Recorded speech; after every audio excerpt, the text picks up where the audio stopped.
Cerelac baby food बनाने वाली दुनिया की सबसे बड़ी मल्टीनेशनल कंपनी नेस्ले पर आरोप लगा है कि वो भारत में घर घर में बिकने वाले सेरेलैक बेबी फूड में जरूरत से ज्यादा चीनी मिलाकर बेच रही।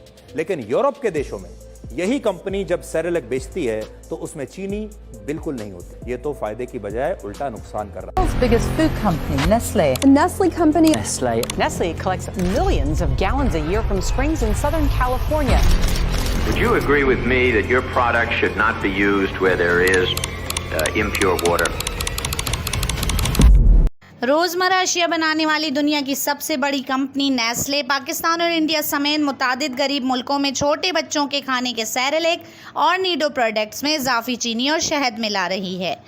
मैं हूं शगुफ्ता नवाज और आज हम बात करेंगे नेस्ले कंपनी की जानिब से बनाए जाने वाले बच्चों के ग्रोइंग अप मिल्क और सेरेलैक के बारे में की जाने वाली नई तहकीक के हवाले से। इससे पहले अगर आप हमारे चैनल पर नए हैं तो चैनल को सब्सक्राइब करें और वीडियो को वॉच करें और लाइक एंड शेयर करें।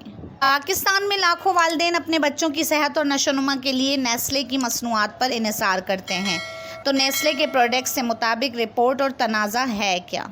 ये कंट्रोवर्सी उस वक्त सामने आई जब एक स्विस इन्वेस्टिगेटिव एजेंसी पब्लिक आई और इंटरनेशनल बेबी फूड नेटवर्क की एक रिपोर्ट में ये बात सामने आई कि नेस्ले दुनिया के बहुत से ममालिक में नीडो फार्मूला मिल्क और सेरेलैक में इजाफी चीनी डालता है। चीनी की इजाफी मकदार फार्मूला मिल्क, नीडो और सेरेलैक में पाई गई, जो 2 साल से कम उम्र बच्चों को दिया जाता है। इन्वेस्टिगेशन में ये भी पता चला कि ऐसी कोई इजाफी शक्कर या शहद यूरोप और अमेरिका में 1 साल से ज़्यादा की उम्र के बच्चों के फार्मूला मिल्क में नहीं मिलता।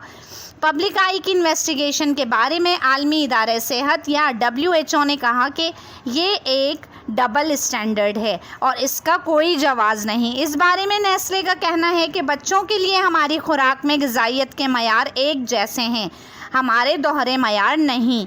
पब्लिक आई की इन्वेस्टिगेशन के मुताबिक इंडिया में सेरेलैक की एक सर्विंग में 2.2 ग्राम इजाफी शुगर थी, जबकि थाईलैंड में सबसे ज़्यादा यानी 6 ग्राम, पाकिस्तान में उसे कार्बोहाइड्रेट्स का नाम दिया गया है।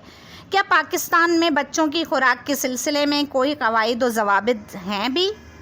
और क्या हुकूमत को इस मसले का इल्म है? WHO की गाइडलाइंस के मुताबिक वैसे तो तमाम उम्र ही चीनी का इस्तेमाल कम से कम करना चाहिए, लेकिन नौज़ायदा बच्चों के बारे में इदारे का मशवरा है कि 6 माह की उम्र तक बच्चों को सिर्फ माँ का दूध पिलाना चाहिए और जहाँ तक हो सके 3 साल से कम उम्र बच्चों की ग़िज़ा में किसी भी तरह की इजाफी शुगर या स्वीटनर का इस्तेमाल नहीं किया जाना चाहिए। 6 साल से ज़्यादा उम्र के बच्चों और बड़ों दोनों के लिए ज़रूरी है कि वो अपनी ग़िज़ा से जो एनर्जी हासिल करते हैं उसमें इजाफी शुगर का हिस्सा 10% से कम होना चाहिए। दुनिया के तमाम माहिरीन इस बात पे मुत्तफ़िक हैं कि बच्चों की ग़िज़ा में कम शुगर ही बेहतर है। ख़ास तौर पर नन्हे बच्चों की ग़िज़ा में कौन सी कंपनी अपने प्रोडक्ट्स में कितनी शुगर डालती है, ये ज़िम्मेदारी कंपनी से ज़्यादा मकामी हुकूमत की है। बच्चों के खाने के पैकेट पर इंग्रेडिएंट्स को जिस तरह से लिखा जाता है वो एक आम इंसान की समझ से बाहर हो सकता है।